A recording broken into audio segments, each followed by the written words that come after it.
평안하셨습니까? 잠깐 머리 숙여 기도드리겠습니다. 참 좋으신 하나님 아버지, 정말 늘 주의 은혜에 감사를 드립니다. 늘 우리와 함께 하시고 또 늘 우리를 지켜주셔서 감사를 드립니다. 코로나19 전염병이 오래도록 확산이 됐는데도 불구하고 우리 모두를 그 전염병으로부터 온전히 지켜주시고 지금까지 평안한 하루하루 보낼 수 있도록 지켜주신 은혜에 정말로 감사를 드립니다. 또 코로나가 재확산이 되고 있는데 계속해서 우리 교회 식구들을 온전히 지켜주시옵기를 간절히 바라고 원합니다. 이 시간도 주의 은혜에 감사하여 주님 앞에 나왔사오니 우리가 드리는 찬양, 기도, 경배를 주께서 기쁘게 받아주시옵기를 간절히 바랍니다. 하나님 아버지, 주께서 정말로 기뻐하는 제사는 애통하는 마음이라고 하셨는데 이 시간 주님 앞에 나와 예배드릴 때 죄에서 떠나게 도와주시고 주님 앞으로 온전히 돌아올 수 있도록 도와주시고 우리의 삶을, 우리의 몸을 거룩한 산제물로 주님께 올려드릴 수 있도록 인도하여 주시옵소서. 이 시간 주의 말씀을 들을 때 다시 한번 우리의 영혼을 새롭게 해 주시옵기를 간절히 바라고 원합니다. 그래서 늘 주님의 은혜 가운데 살아갈 수 있도록 도와주시고 주의 뜻을 행하며 하나님께 영광 돌릴 수 있도록 인도하여 주시옵소서. 감사하며 예수님의 이름으로 기도하옵나이다. 아멘.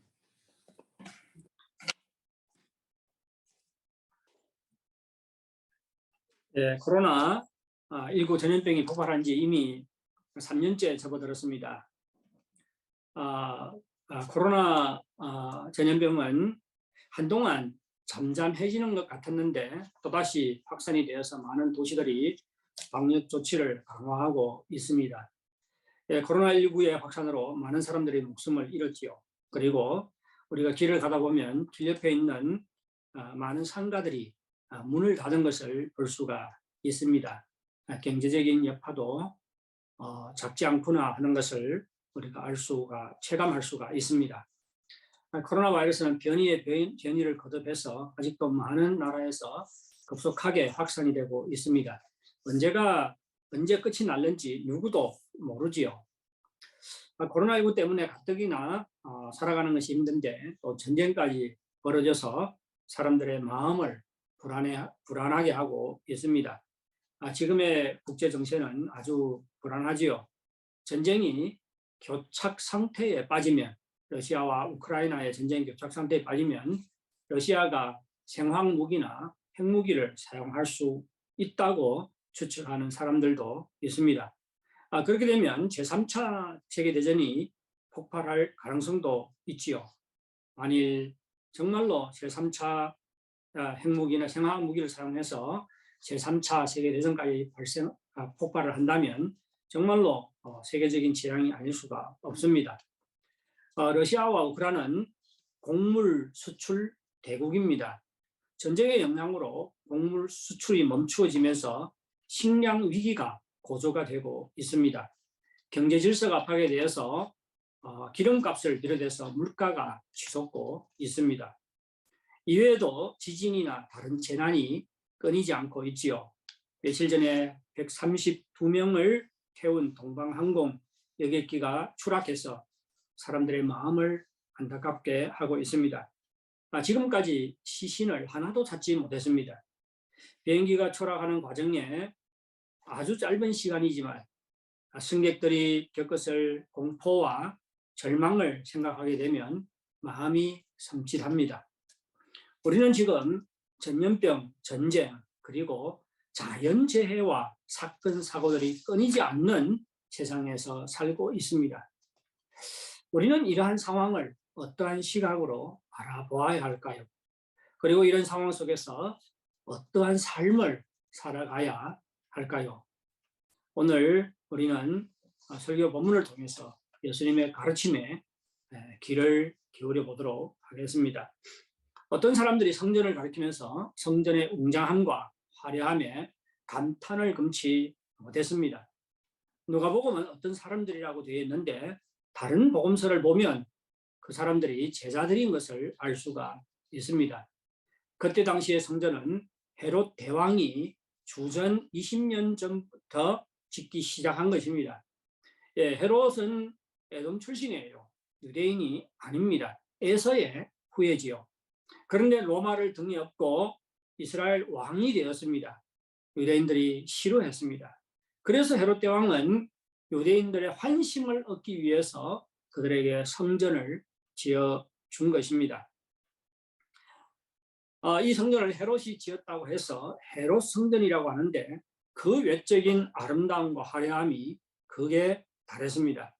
가장 귀한 석재를 사용했고요. 정말로 거대하고 아름다운 돌로 성전을 지었습니다. 그리고 성전을 짓는데 아주 많은 금이 사용되었습니다. 문들을 금으로 쌌습니다. 그런데 또 특수한 청동으로 또 만든 문이 있다고 합니다. 그런데 이 특수한 청동으로 만든 문은 금으로 산 다른 문들보다도 더 그 화려함과 광채가 더욱 찬란하였다고 합니다.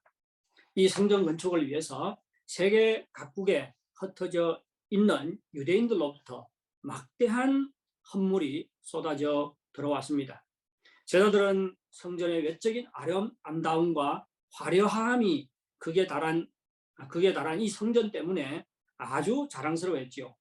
그리고 각처의 유대인들이 정성 어린 막대한 헌물로 지어진 이 성전 때문에 아주 자부심을 가지고 있었고 이를 예수님 앞에서 자랑했던 것입니다. 그런데 예수님의 대답은 예상 밖이었습니다.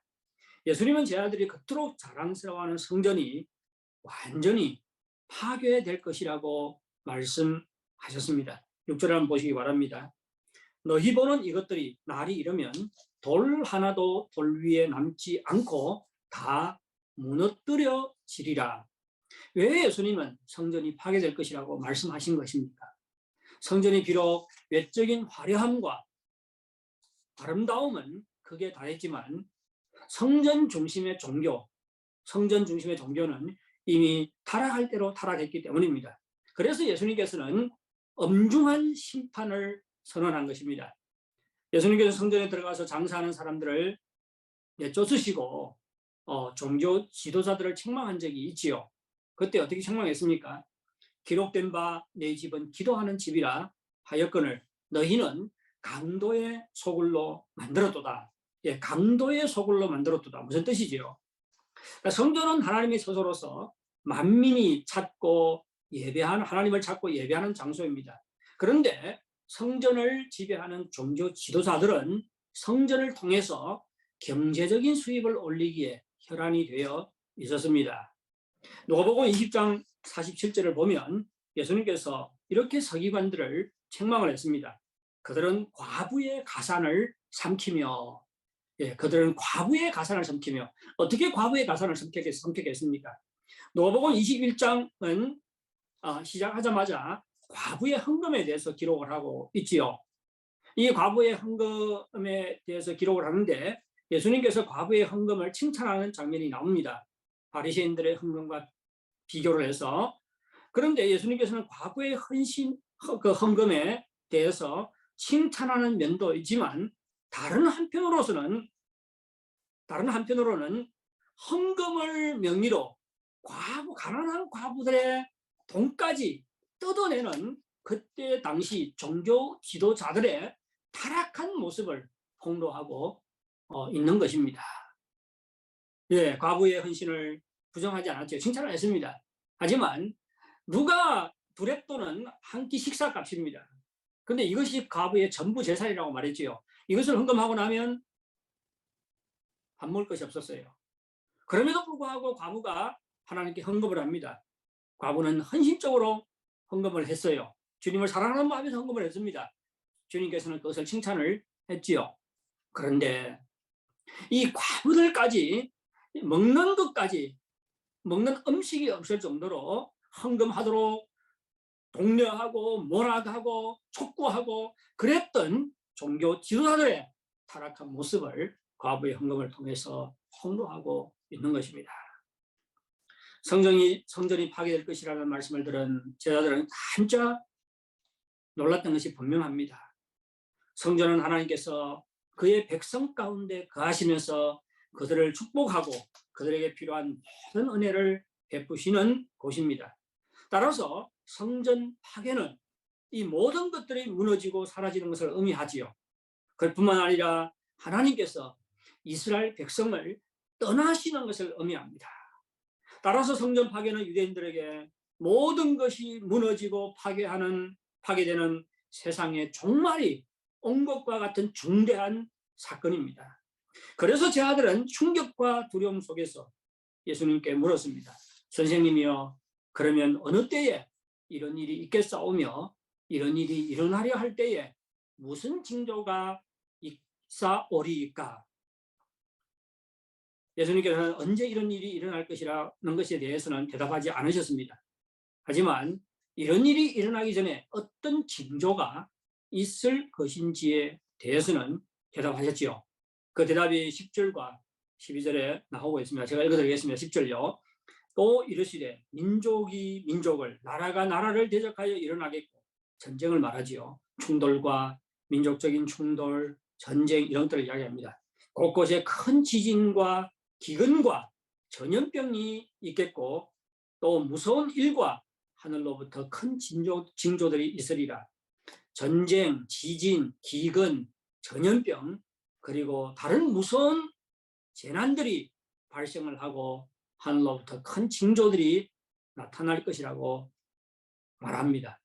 성전이 파괴되기 전에 제자들이 사는 시대에 이러한 징조들이 나타날 것이라는 것입니다.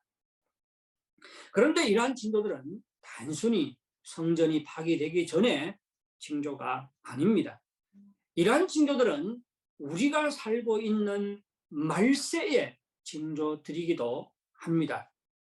우리는 말세라고 하면 예수님이 재림하기 직전을 생각하는 경우가 많습니다.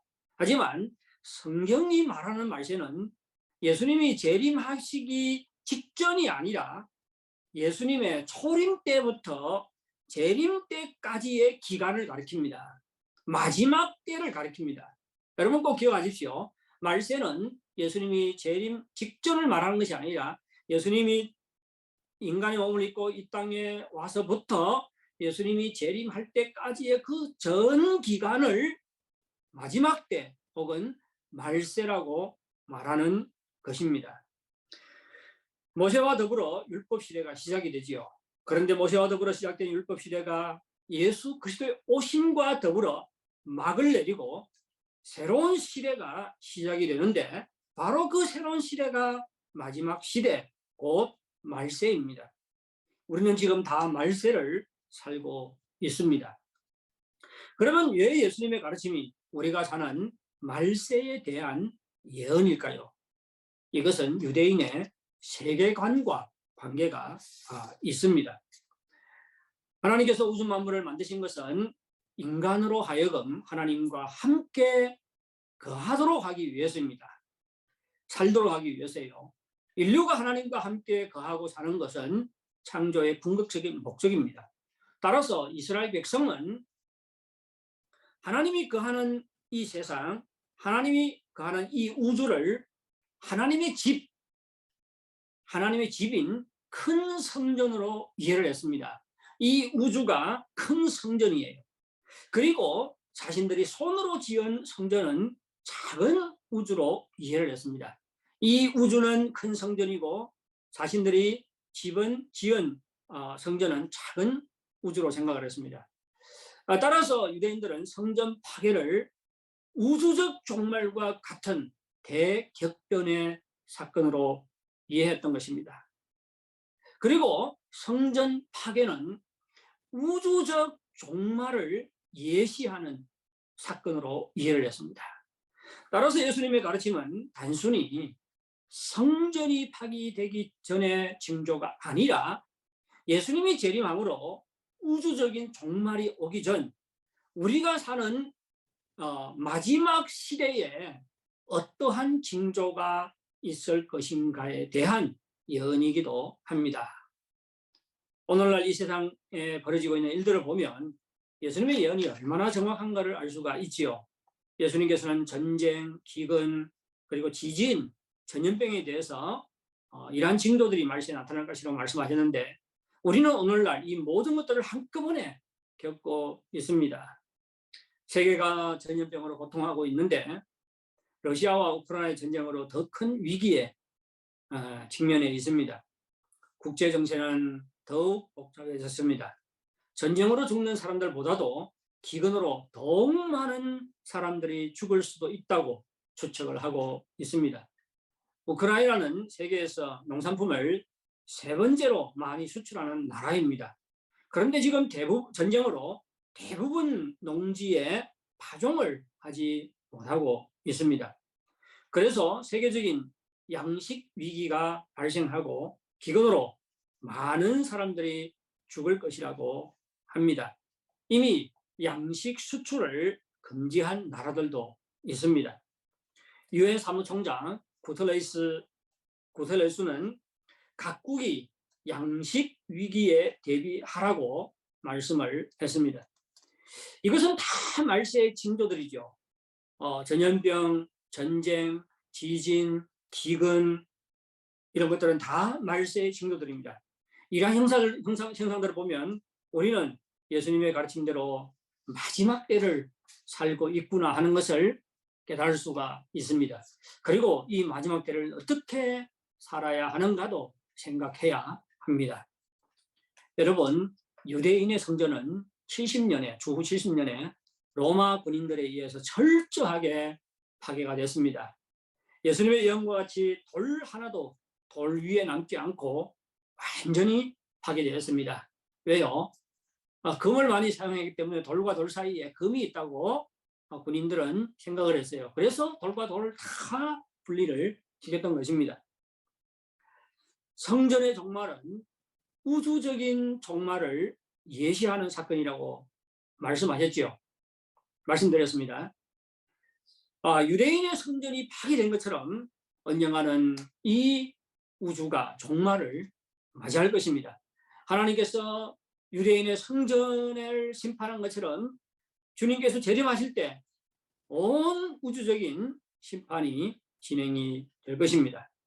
언젠가는 예수님께서 다시 오실 것이고 그때에 우주적인 심판과 종말이 올 것입니다. 우리는 예수님의 재림을 기다리고 있고 마지막 시대를 살고 있습니다. 우주적인 종말이 금방 오지 않는다 할지라도 우리는 우리 인생의 종말을 언제든지 맞이할 수가 있습니다. 동방항공 여객기가 추락한 것이 이것을 말해줍니다. 132명의 승무원과 승객들, 그 비행기를 타면서 어느 누구도 그 여행길이 자신의 마지막이 될 것이라고 생각한 사람이 없습니다. 죽음은 전혀 예측하지 못한 시간에 갑작스럽게 우리를 찾아올 수가 있습니다. 우리는 마지막 때를 살고 있습니다. 이 마지막 때를 우리는 어떻게 살아야 할까요? 우선 늘 깨어 있어야 합니다. 늘 깨어 있어야 합니다. 전쟁, 기근, 전염병, 자연재해 그리고 다른 사건, 사고들이 발생할 때 우리는 늘 깨어 있어야 하고 깨어서 하나님께 기도해야 하고 또한 정말로 바른 신앙을 가지고 주님을 따라야 합니다.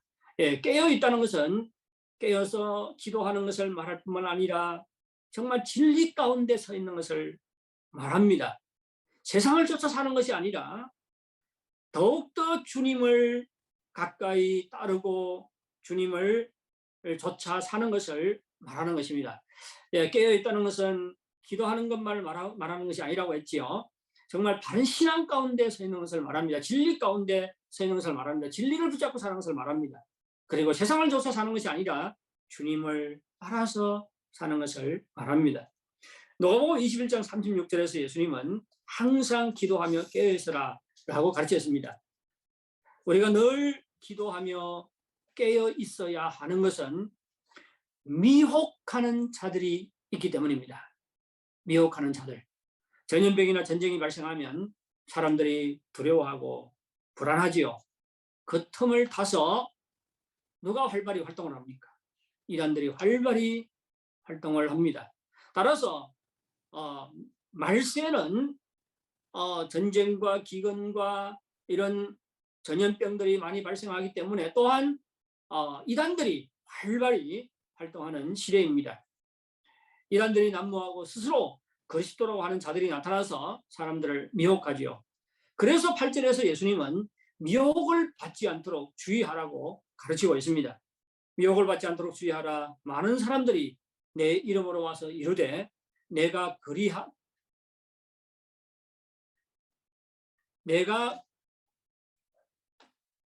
잘못 기록했네요. 제가 성경 한번 보겠습니다. 8절 미혹을 받지 않도록 주의하라. 많은 사람이 내 이름으로 와서 이르되 내가 그라 하며, 그라는 것은 그리스도라 그런 뜻이죠. 내가 그라 하며 때가 가까이 왔다 하겠으나 그들을 따르지 말라. 이단들을 좇지 말라고 합니다. 깨어서 이단들을 좇지 말라고 합니다. 미혹을 받지 말라는 것이죠. 지난주에 성도에 이사간 영권사님이 제 아내에게 전화가 왔습니다. 자기 친구가 그리스도인인데 한국에서 이단에 빠졌다는 것입니다. 이전에는 미지근하더니 이단에 빠지더니 미지근했는데 이단에 빠지더니 더 열심을 내고 있다는 것입니다. 여러분, 열심히 신앙생활을 한다고 꼭 제대로 믿고 있는 것은 아니지요. 이단들은 말세의 징조들이 나타날 때에 예수님이 곧 재림할 것이라고 하면서 두려운 마음과 다급한 마음을 조성해서 사람들을 미혹합니다. 그래서 자신들이 가르치는 것이 진짜이고 또 신앙생활을 더욱 열심히 하도록 부추기지요. 하지만 오늘 본문은 무엇이라고 말합니까? 말세의 징조가 발생한다고 해서 세상 종말이 금방 올 것은 아니라고 말하고 있습니다. 9절을 보시기 바랍니다. 난리와 소요의 소문을 들을 때에 두려워하지 말라. 이 일이 먼저 있어야 하되 끝은 곧 오지 아니하리라. 무슨 말이에요? 이러한 징조들이 발생하지만 세상 끝은 곧 올 것이 아니라는 것입니다.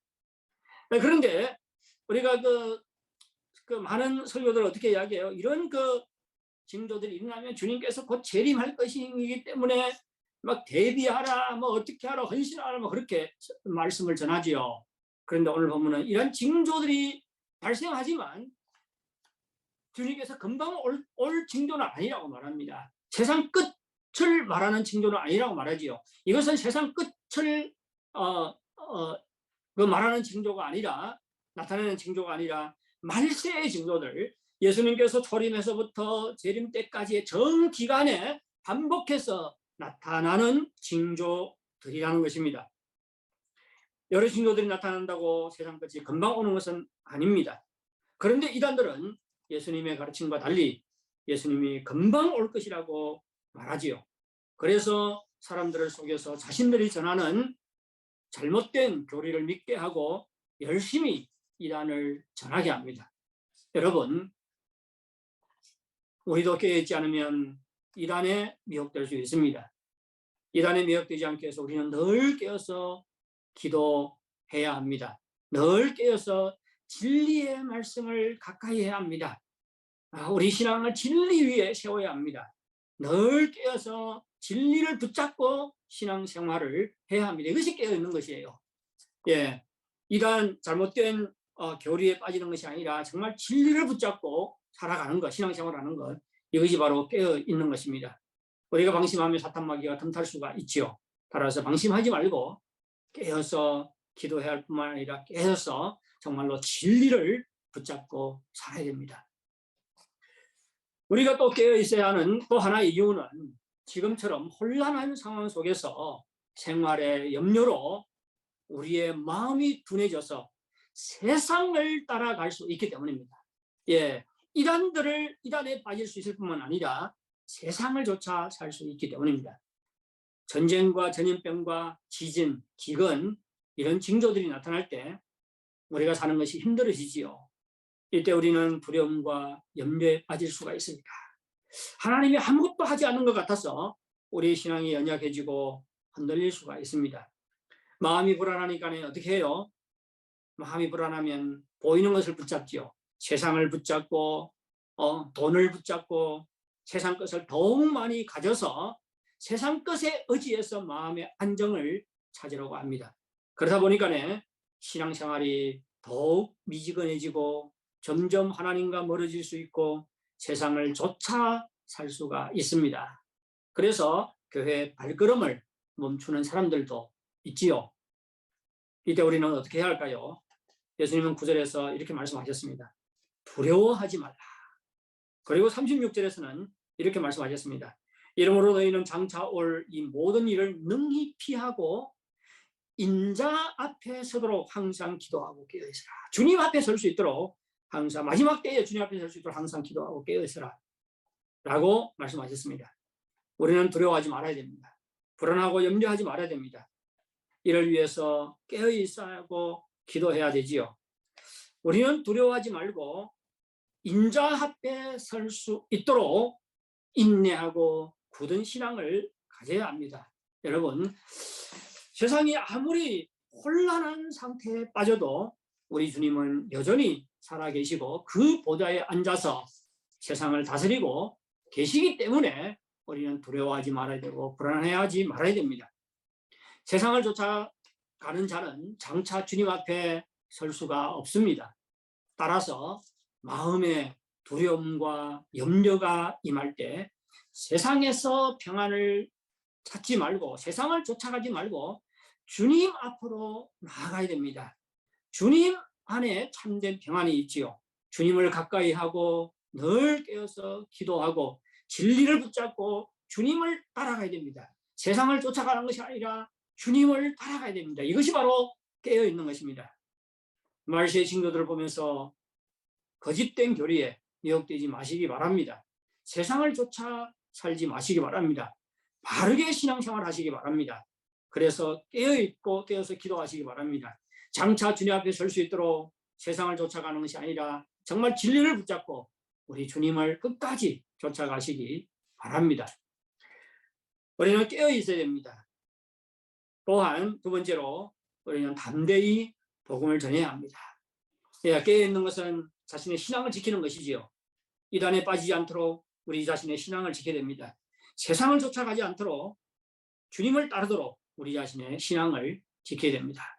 우리는 우리 자신의 신앙을 지켜야 할 뿐만 아니라 담대히 복음을 전해야 합니다. 담대히 복음을 전하는 것은 말세를 사는 모든 그리스도인들의 삶의 특징이 되어야 합니다. 오늘 본문은 마지막 때에 전쟁과 기근과 지진과 전염병 이러한 징조들이 나타날 것이라고 하면서 이 모든 일 전에 교회가 핍박을 받을 것이라고 하면서 핍박 가운데서 교회가 더욱 담대히 복음을 전하라고 가르치고 있습니다. 12절, 13절을 보시기 바랍니다. 12절요. 이 모든 일 전에 내 이름으로 말미암아 너희에게 손을 대어 박해하며 회당과 옥에 넘겨주며 임금들과 집권자들 앞에 끌려가려니와 핍박을 받는다는 말이죠. 그런데 13절 핍박 쪽에서 어떻게 해야 된다? 이 일이 도리어 너희에게 증거가 되리라. 증거하는 기회가 되리라. 그런 뜻입니다. 따라서 증거하는 기회가 되기 때문에 기회를 붙잡고 복음을 전해야 되겠지요. 그런데 12절에 보면 이 모든 일 전에라는 말이 나옵니다. 이 모든 일은 10절과 11절에서 말하는 전쟁과 기근과 전염병과 지진 이러한 재난들을 이러한 징조들을 가리키는 것입니다. 이러한 징조들이 일어나기 전에 그런 뜻입니다. 이 모든 일 전에 핍박이 임할 것이라고 말하는 것이지요. 그런데 이 모든 일 전에라는 말은 두 가지 뜻을 가지고 있습니다. 시간적 의미에서 제일 먼저라는 뜻일 수가 있어요. 우선적으로 제일 먼저라는 뜻일 수 있고, 그리고 중요성에 있어서 가장 중요한 것, 이런 것을 뜻할 수도 있습니다. 그런데 우리는 핍박을 보면 핍박은 말세의 징조들이 나타나기 전에 발생하는 것이 아니죠.